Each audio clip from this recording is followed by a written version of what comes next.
Salam dan bahagia. Perkenalkan, nama saya Natalia Setiawati Brutarigan, calon guru penggerak angkatan 7 dari kota Salatiga.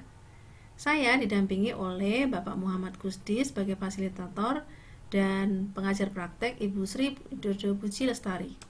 Pada kesempatan kali ini saya akan berbagi pengalaman yang saya peroleh dari materi guru penggerak, terutama pada modul 1.4 tentang budaya positif di sekolah dan bagaimana menerapkannya di sekolah.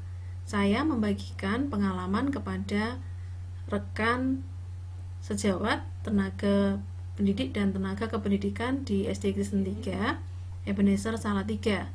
Kegiatan ini saya lakukan bersama dengan Bapak Ibu guru dan karyawan.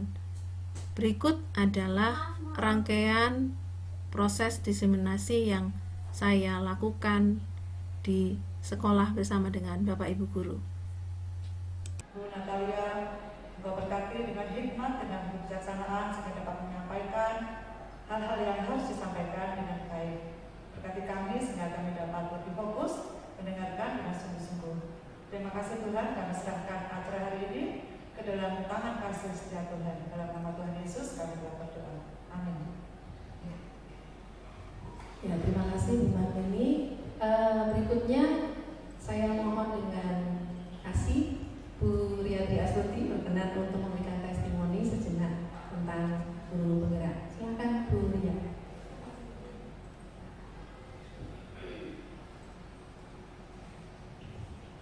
Selamat siang teman-teman.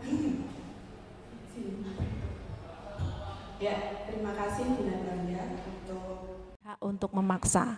Jadi itu ilusi. Jadi kita kadang-kadang merasa sebagai orang tua, sebagai guru, sebagai orang yang dewasa itu punya hak untuk mengatur anak-anak atau peserta didik kita. Ternyata itu hanyalah sebuah ilusi. Jadi tidak ada yang bisa mengontrol tindakan seseorang kalau orang itu sendiri tidak mau melakukannya. Nah, apa yang sebenarnya ingin diangkat oleh Dr. William Glasser ini ingin menyatakan ada sebuah pendekatan stimulus respon. Stimulus respon itu berarti sesuatu yang kita lakukan dan direspon oleh orang yang menerima tindakan tersebut kepada pendekatan yang lebih kepada teori kontrol. Nah, Bapak Ibu sudah mendapatkan materi ini. Apa bedanya? Boleh ditayangkan LCD-nya, Pak Sam? Apa perbedaan antara stimulus kontrol dan teori kontrol? Stimulus respon. Stimulus respon mengatakan bahwa realitasnya kebutuhan setiap kita itu sama. Ternyata tidak.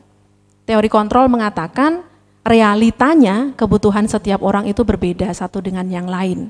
Jadi kita semua berangkat, murid-murid kita semua berangkat dari perbedaan itu dan masing-masing punya perbedaan kebutuhan satu dengan yang lain dan berbeda-beda. Stimulus respon mengatakan semua orang itu melihat hal yang sama. Tetapi teori kontrol menyatakan setiap orang itu memiliki gambaran yang berbeda. Apa yang saya pikirkan tentang Bu Abri tentu berbeda dengan apa yang dipikirkan oleh Bu Pancas tentang Bu Abri. Artinya begitu. Jadi gambaran kita tentang sesuatu itu satu dengan yang lain itu berbeda-beda. Kenyataannya begitu.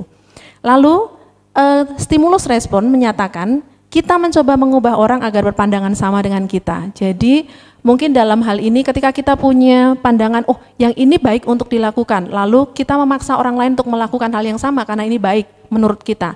Tetapi teori kontrol menyatakan bahwa kita harusnya berusaha memahami pandangan orang lain, bukan memaksakan mereka untuk memandang hal yang sama tentang hal tersebut. Perilaku buruk itu dilihat sebagai suatu kesalahan. Jadi selalu menyatakan, oh kamu datang terlambat, itu adalah kesalahan. Tetapi teori kontrol menyatakan semua perilaku ada tujuannya. Jadi selalu ada alasan dibalik semua perilaku, termasuk juga kesalahan yang dilakukan oleh murid kita. Stimulus respon menyatakan orang lain bisa mengontrol saya, tetapi teori kontrol hanya Anda yang bisa mengontrol diri Anda. Jadi semua kembali kepada diri kita masing-masing.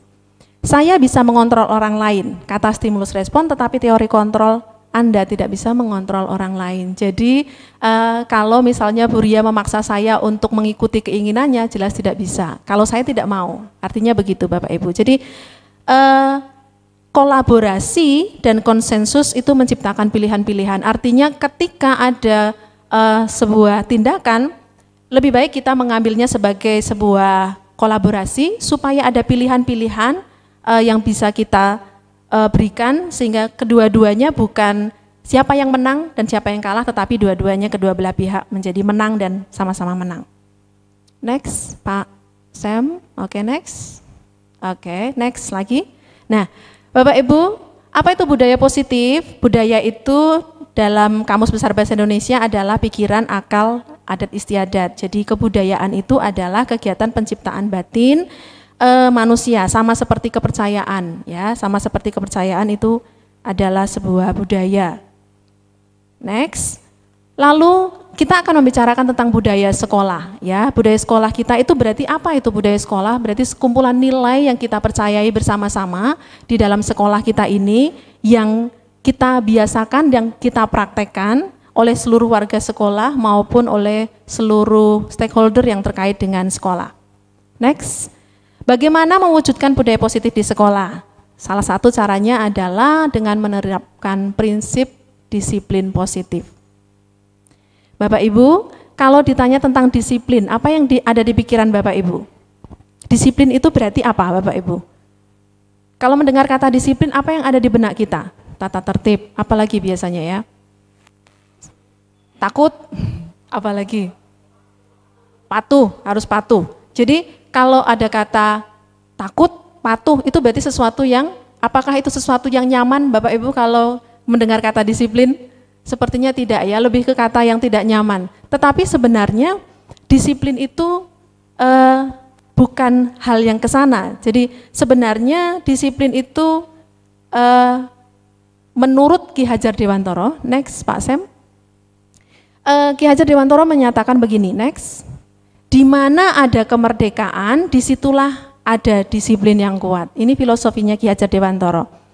Semoga saya tidak salah membacakan, boleh dibantu membacakan Bu Nila, ini bahasa Jawa soalnya saya takut salah membacakan, boleh? Oh, enggak lihat. Oke, semoga saya salah membaca ya Bapak Ibu. Mardika iku jarwanya, nora mung lepasing pangreh, nggih uga kuat kuwasa amandiri priyangga. Jadi terjemahannya kurang lebihnya merdeka itu artinya tidak hanya terlepas dari perintah, akan tetapi juga cakap buat memerintah diri sendiri. Jadi kalau ada yang namanya orang tidak merdeka itu berarti di bawah penjajahan. Di bawah penjajahan itu di bawah perintah.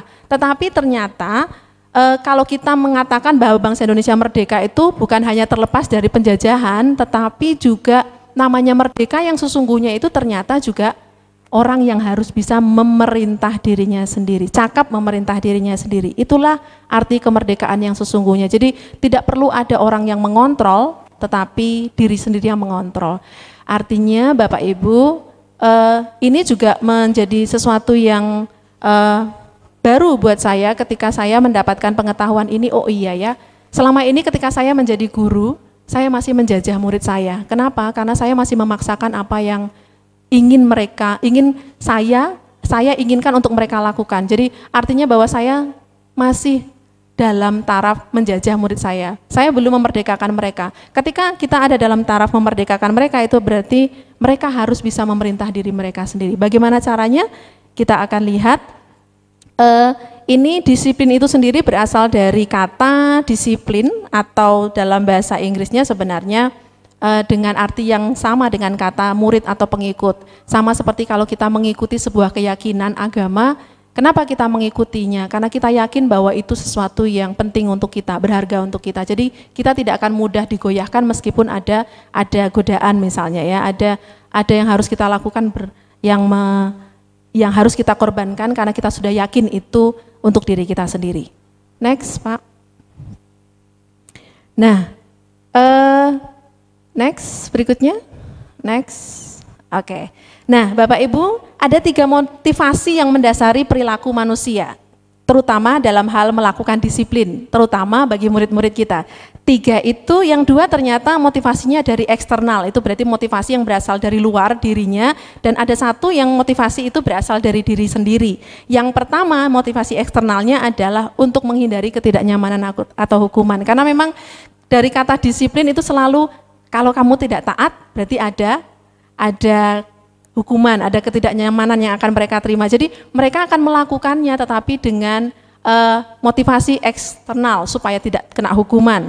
Lalu bisa jadi sebaliknya, supaya saya tak mendapatkan penghargaan. Nanti kalau saya melakukan hal yang baik terus sesuai dengan tata tertib, terus ternyata saya akan dapat reward misalnya, atau saya akan dapat hadiah. Itu berarti motivasinya eksternal.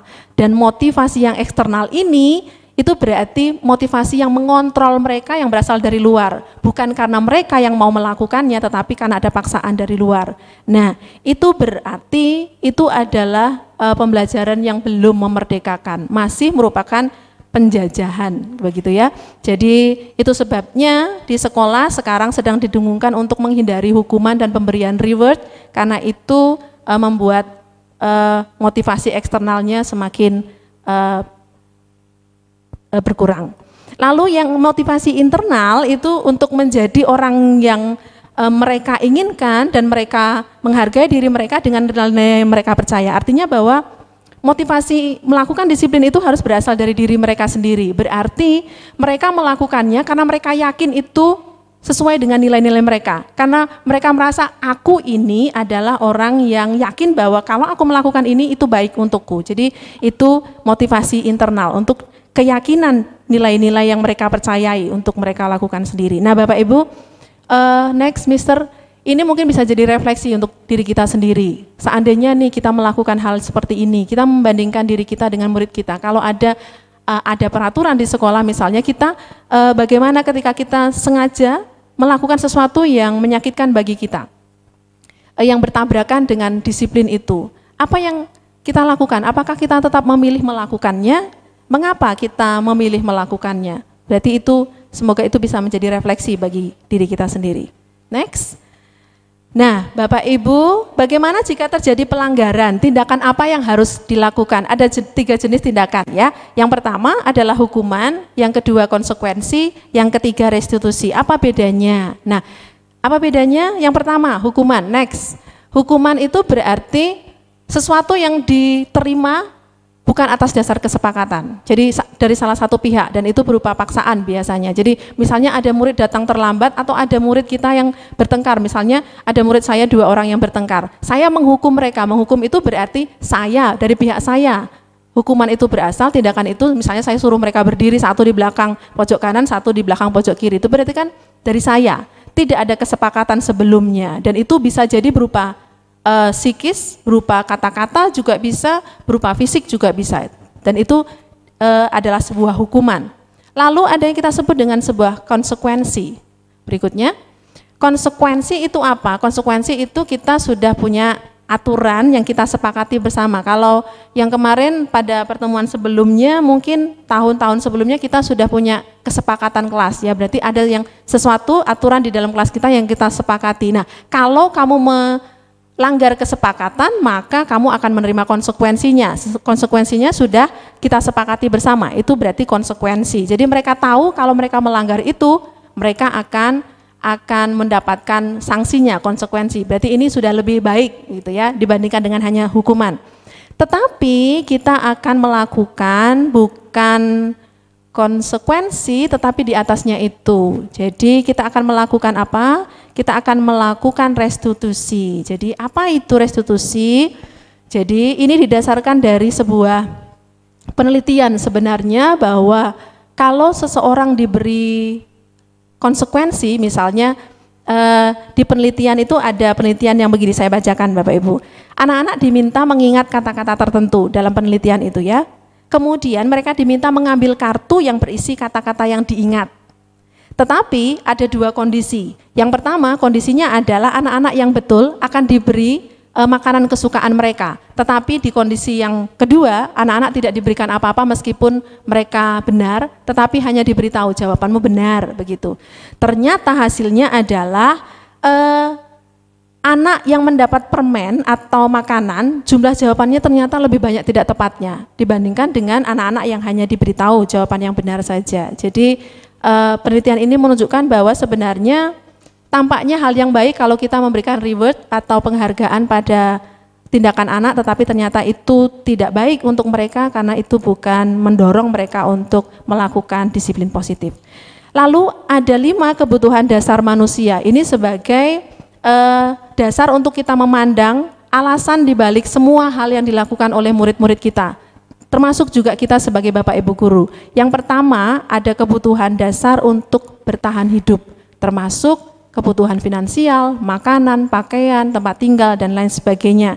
Lalu kebutuhan akan cinta dan kasih sayang. Jadi artinya bahwa ketika murid kita berangkat dan ada sesuatu yang mereka tidak dapatkan dari kebutuhan-kebutuhan dasar ini, dari 5 kebutuhan dasar ini bisa jadi mereka melakukan kesalahan. Jadi yang melatar belakang kesalahan mereka itu bisa berbeda-beda satu dengan yang lain karena mereka berangkat dari keadaan yang berbeda-beda. Jadi kita harus melihat apa sih yang menjadi alasan bagi mereka kenapa mereka melakukan itu. Misalnya ada anak yang datang ke sekolah dan di sekolah selalu mencari-cari mengambil makanan temannya. Mereka melakukan kesalahan. Apa sih yang mendasari itu? Mendasarinya bisa jadi karena kebutuhan bertahan hidup, mungkin karena mereka berangkat dari rumah tidak pernah diberi bekal atau tidak pernah sarapan sehingga mereka harus melakukan itu, atau bisa jadi mereka karena ingin mendapatkan perhatian karena di rumah mereka tidak diperhatikan. Dan ada kebutuhan akan pengakuan atas kemampuan, kebebasan, dan kebutuhan untuk merasa senang. Mungkin ini yang menjadi perhatian bagi kita, anak-anak kita ada di SD itu berarti anak-anak kita sedang ada di taraf yang membutuhkan kebutuhan dasar yang kelima itu, yaitu kebutuhan untuk merasa senang karena mereka dalam fase yang bermain. Nah, bagaimana menerapkannya? Dengan melakukan disiplin positif di sekolah, membuat keyakinan kelas, dan Bapak Ibu kita sudah melakukannya. Dan berikutnya di dalam pembelajaran ini yang akan kita fokuskan pada siang hari ini dengan menerapkan disiplin positif dalam menangani kasus anak dengan segitiga restitusi. Ya, next, disiplin positif itu berikutnya. Nah, posisi kontrol guru itu ada 5. Tetapi yang akan kita bahas adalah yang sebagai manajer dengan posisi kontrol yang tertinggi, bukan sebagai penghukum gitu ya. Tidak juga membuat rasa bersalah, bukan juga hanya sebagai teman. Sebagai teman itu artinya, oh mbok jangan gitu toh, kamu kan deket sama saya, mbok jangan begitu, kan kasihan sama saya gitu ya. Itu juga salah satu contoh mengontrol murid kita tetapi dengan posisi teman, membuat rasa bersalah, atau juga pemantau. Pemantau itu berarti, kamu tahu nggak peraturan kita apa? Kita kan sudah sepakat dengan keyakinan ini. Kamu melanggar yang mana? Itu berarti pemantau. Tetapi kita akan bergeser ke yang kelima, sebagai manajer. Apa yang dilakukan seorang guru yang memiliki posisi kontrol sebagai manajer? Guru akan mempersilahkan muridnya bertanggung jawab atas perilakunya dengan mengacu pada segitiga restitusi. Mari kita lihat apa saja di segitiga restitusi. Next, Mister. Lagi, terus oke. Ini ada 3, namanya juga segitiga ya. Dan hari ini saya berharap kita bisa praktek melakukan ini, Bapak Ibu. Jadi di bagian sisi yang pertama ada menstabilkan identitas. Menstabilkan identitas lalu memfasilitasi tindakan yang salah dan menanyakan keyakinan. Jadi menstabilkan identitas itu artinya apa? Menstabilkan identitas itu artinya adalah, next, Mister. Oke, berikutnya. Ya, next, menstabilkan identitas itu berarti berdasarkan prinsip bahwa membuat kesalahan itu adalah bagian dari proses pembelajaran. Bapak Ibu, anak-anak kita masih dalam tahap yang bertumbuh, sampai kita yang sekarang pun itu masih sering melakukan kesalahan dan itu merupakan proses dalam pembelajaran.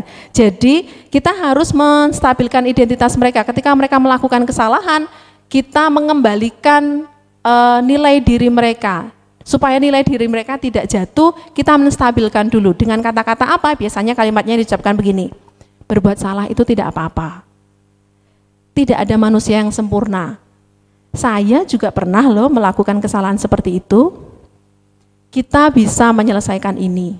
Atau ibu tidak tertarik mencari siapa yang salah, tetapi ingin mencari solusi dari masalah ini. Artinya bahwa mereka jadi ayem gitu ya. Jadi oh ternyata meskipun aku melakukan kesalahan, aku masih berharga kok, begitu ya. Jadi menstabilkan dulu identitas anak supaya mereka tidak terpuruk dengan penilaian diri yang negatif. Lalu sisi yang ketiga adalah memfasilitasi tindakan yang salah. Mereka sudah salah, jadi artinya bukan berarti ketika kita menstabilkan identitas kita berhenti di situ, ya maklum kalau kamu melakukan kesalahan, tetapi kita harus memvalidasi bahwa tindakan yang mereka lakukan itu adalah salah, begitu ya. Nah, lalu apa yang bisa kita ucapkan? Dengan mengatakan dasar-dasar yang bergeser dari prinsip stimulus respon ke stimulus teori kontrol. Kamu bisa melakukan loh sebenarnya, kalau kamu mau ternyata tuh, kamu bisa loh melakukan hal yang lebih buruk dari ini, tetapi ternyata kamu tidak melakukannya. Tetapi ada beberapa hal yang perlu kamu tambahkan berkaitan dengan hal tersebut. Kamu punya nilai dan kamu harus menambahkan nilai lain untuk hal tersebut. Begitu ya, jadi menyatakan bahwa sebenarnya tindakan yang dilakukan itu tetap tindakan yang salah. Tidak membenarkan tindakannya itu, tetapi tetap salah, cuma kita harus mulai dari menstabilkan emosinya atau identitasnya terlebih dahulu. Berikutnya, lalu menanyakan keyakinan. Nah ini juga yang penting Bapak Ibu. Kenapa? Karena ketika kita menanyakan keyakinan atau nilai yang mereka percayai, itu akan mendorong mereka memunculkan nilai keyakinan diri mereka supaya teori kontrol itu bukan berasal dari orang lain, bukan dari kita Bapak Ibu guru, tetapi dari diri mereka sendiri. Begitu. Nah, Bapak Ibu, saya punya contoh dialog kasus tentang sebuah kasus yang dialami dan kesalahan yang dilakukan oleh murid-murid, dan ini adalah salah satu contohnya. Kita akan mencoba melihat, mengidentifikasi dari segitiga restitusi itu bagian-bagiannya yang mana saja sih yang termasuk ke dalam tiga bagian ini tadi. Ada menstabilkan identitas, lalu ada memvalidasi kesalahan dan menanyakan keyakinan. Ya, saya akan membagikan Bapak Ibu yang berdekatan saja, berkelompok saja ya.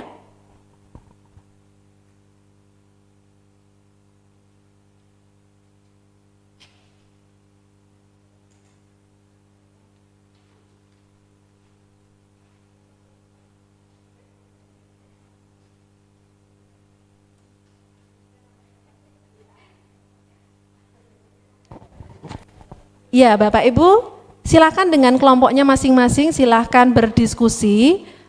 Kita akan melihat, ini adalah salah satu contoh dialog bagaimana seorang guru menyelesaikan persoalan atau indisipliner di sekolah dengan menerapkan segitiga restitusi. Nah, Bapak Ibu, saya meminta Bapak Ibu mengidentifikasi bagian mana. Pak Sam boleh minta tolong yang segitiga restitusinya tadi ditampilkan? Segitiganya. Nah, oke. Ini ada yang manakah menurut Bapak Ibu yang termasuk ke dalam menstabilkan identitas? Lalu yang mana yang memvalidasi tindakan yang salah dan yang menanyakan keyakinan? Monggo Bapak Ibu, saya beri waktu dari ketiga bagian itu.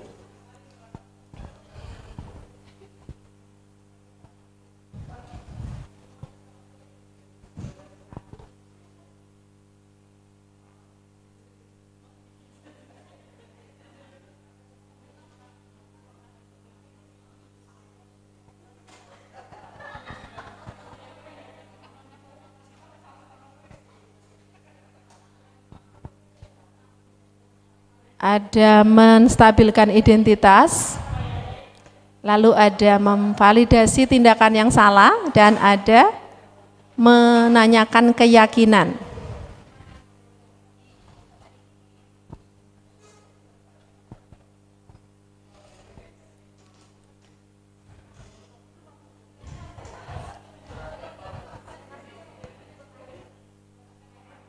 Ternyata ada 3 kelompok besar ya jadinya ya.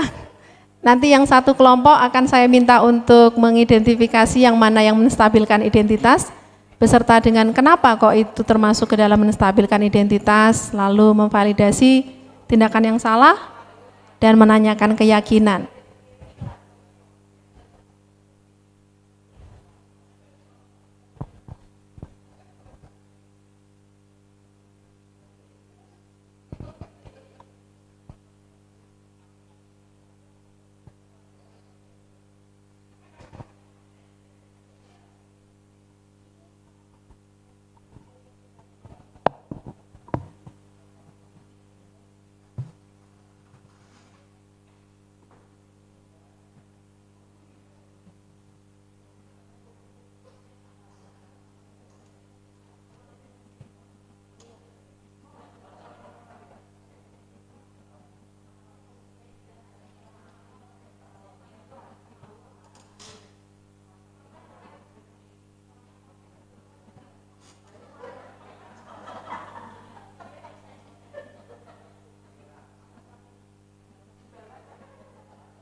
Sudah bertemu Bapak Ibu?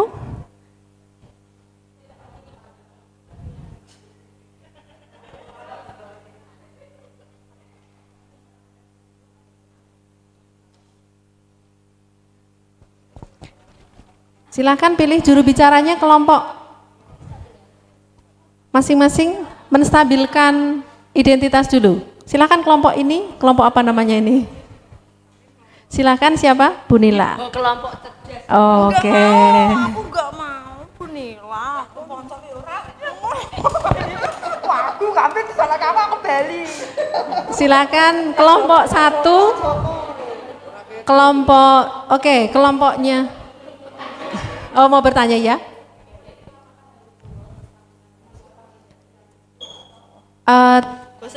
Tidak harus selalu urut, tetapi harus ada itu. Artinya bahwa itu kan masing-masing ada peranannya masing-masing. Jadi kalau menstabilkan identitas itu mereka jadi merasa, murid kita jadi merasa, oh aku tuh tetap berharga kok meskipun aku melakukan kesalahan. Nah ya, yang penting ada, tidak harus urut Bapak Ibu, jadi tidak selalu harus menstabilkan identitas terlebih dahulu. Kalau memang penerapannya sebenarnya lebih baik urut sebenarnya, tetapi dalam kenyataannya tidak selalu, tetapi lebih baik kalau seandainya bisa urut, lebih baik urut.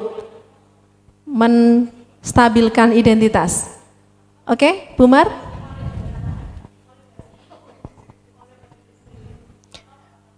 Validasi itu bisa oleh orang lain, bisa oleh diri sendiri. Jadi memvalidasi kalau tindakannya itu ternyata tindakan yang salah, begitu ya. Jadi harus tahu benar bahwa tindakan itu keliru. Tahu bahwa itu salah, begitu. Sadar bahwa itu salah.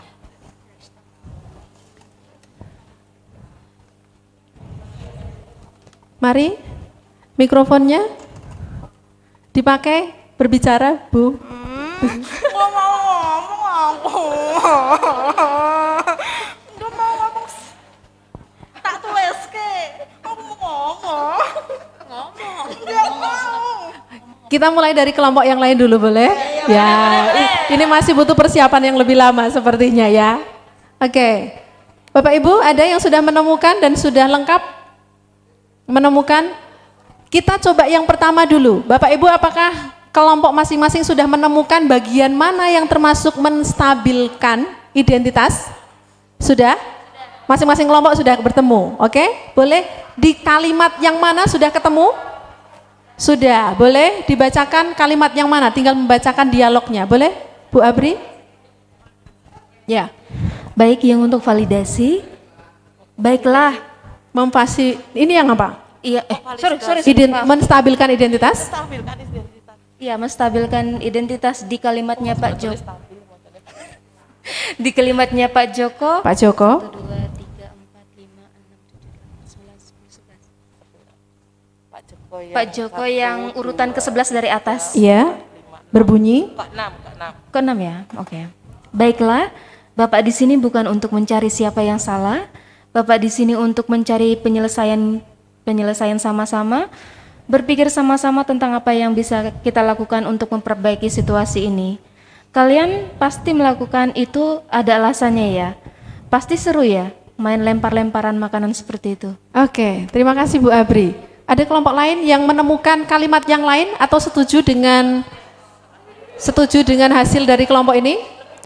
Setuju? Sama, satu lagi?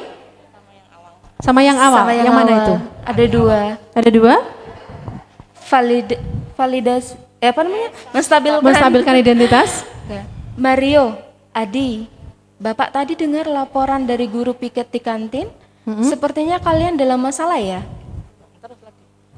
Ada yang bisa Bapak bantu? Apa yang terjadi? Oke, terima kasih Bu Abri. Oke, Bapak Ibu yang lain menemukan kalimat yang lain atau serupa dengan kelompok ini? Menstabilkan itu berarti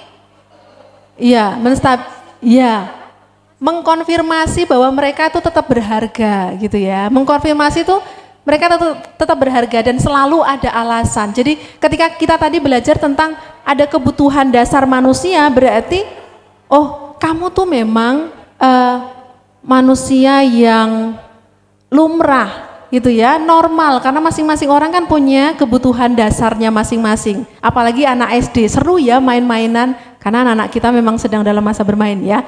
Oke, terima kasih Bu Abri. Lalu berikutnya Bapak Ibu, yang kalimat memvalidasi kesalahan. Adakah dari kalimat dialog itu yang menunjukkan bahwa seru nih, boleh kok main lempar-lemparan, tetapi itu yang salah, tindakan yang salah. Ada? Ketemu, oke. Ada? Oke, Bu Desi, silakan Bu Desi. Kalau dari kelompok kami, itu yang dari kata Pak Joko. Ya, Bapak bisa lihat kalian merasa senang melakukannya, tetapi yang kalian lakukan merugikan orang lain, sehingga sekarang kalian dalam masalah. Oke, terima kasih. Memvalidasi tindakan mereka itu memang betul salah begitu ya, walaupun dimaklumi sebagai sesuatu yang normal karena ada alasannya, tetapi itu tetap tindakan yang salah. Ada lagi Bapak Ibu menemukan kalimat lain yang memvalidasi kalau itu ungkapan dialog yang menunjukkan bahwa itu adalah sesuatu yang salah? Oh ya, silakan Bu Dewi. Ya, terima kasih Bu Lia. Ini dari percakapan dari Pak Joko. Apakah ketika kalian melakukan itu kalian menghormati orang lain dan lingkungan? Iya, oke. Apakah ketika melakukan itu kalian menghormati lingkungan? Oke. Bapak Ibu, ketika Pak Joko bertanya apakah ketika kalian akan merugikan orang lain sehingga sekarang kalian dalam masalah. Yang mana Bu Dewi tadi?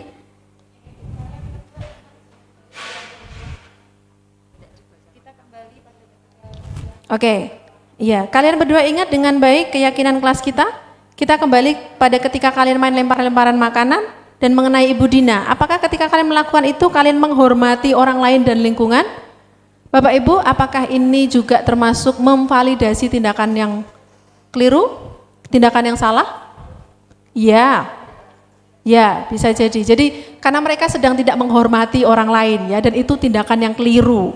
Ya, tindakan yang keliru. Oke, terima kasih Bu Dewi. Lalu yang terakhir Bapak Ibu, menanyakan keyakinan. Artinya bahwa setelah mereka tahu mereka diterima, mereka tetap berharga dan tahu bahwa mereka sedang melakukan kesalahan, lalu mereka harus menggali dari dalam diri mereka tentang keyakinan apa yang mereka pegang, nilai-nilai apa yang mereka pegang, supaya nilai itu yang akan membuat mereka nilai-nilai itu yang akan membuat mereka mendorong mereka untuk melakukan disiplin positif, begitu.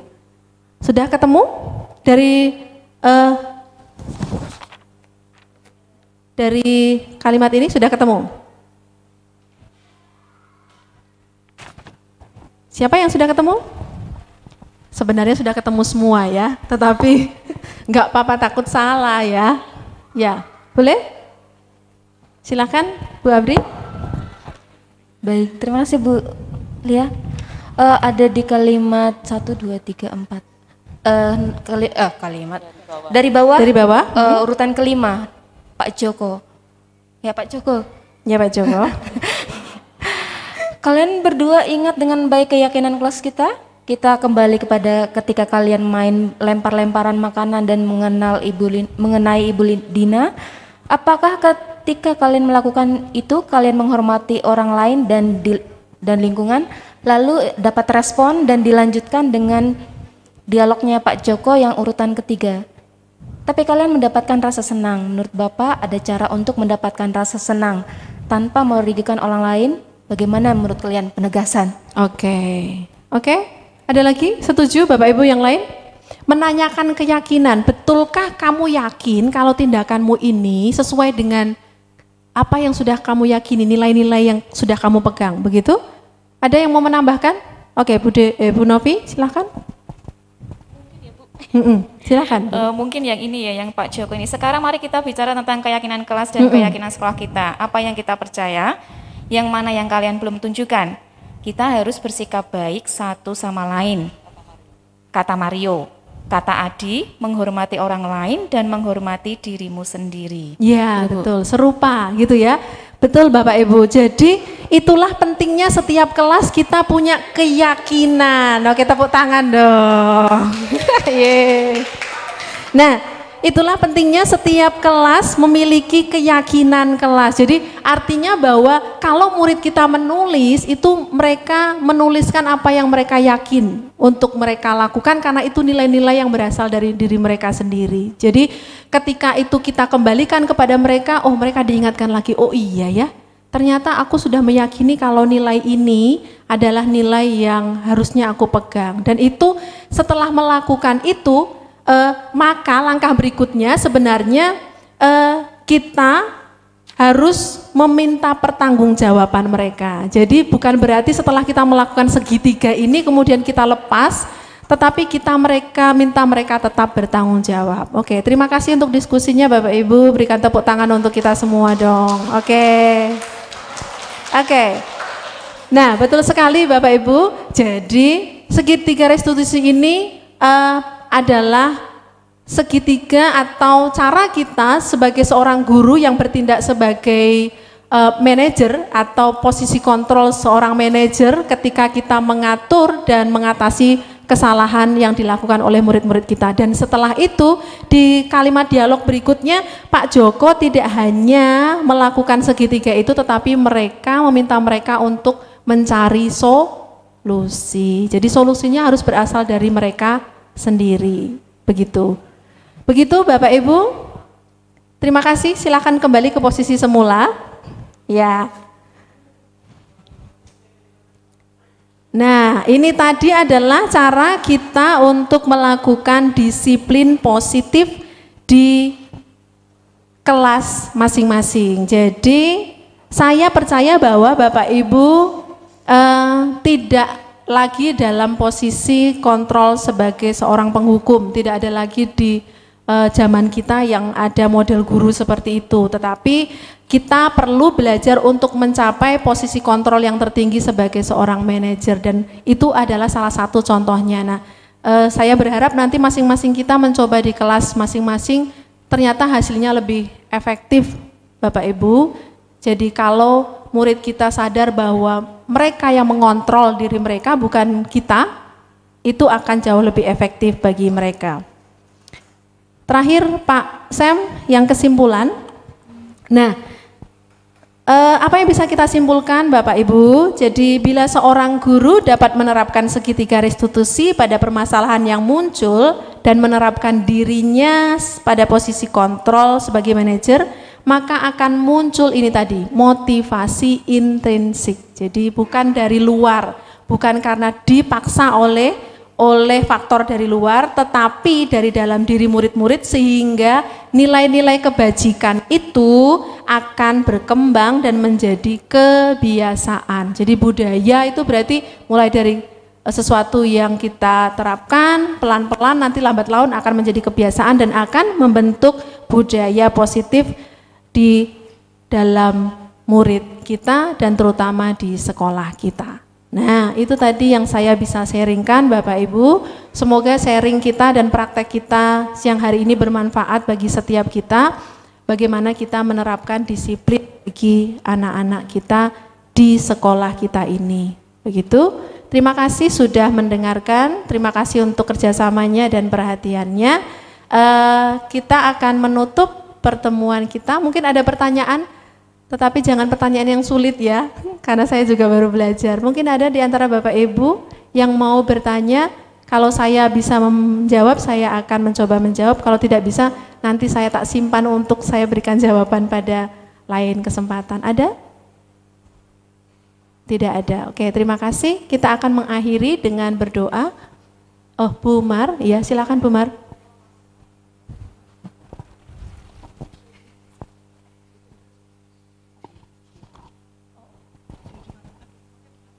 Oh iya, ya terima kasih.